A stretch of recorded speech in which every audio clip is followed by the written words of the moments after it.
D I G traffic پیر محمد شاہ کے والد انتقال کر گئے۔ ڈی آئی جی ٹریفک پیر محمد شاہ کے والد کئی دنوں سے کراچی کے نجی اسپتال میں زیر علاج تھے۔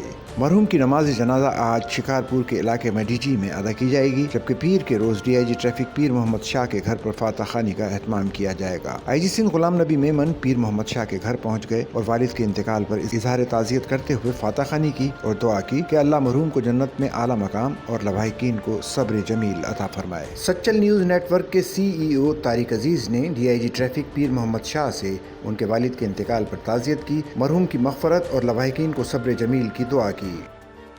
سچل نیوز نیٹ ورک کی ویڈیوز میں خوش آمدید۔ ناظرین، ویڈیو سے متعلق اپنی قیمتی رائے کا اظہار کمنٹ باکس میں ضرور کریں اور چینل کو سبسکرائب کریں۔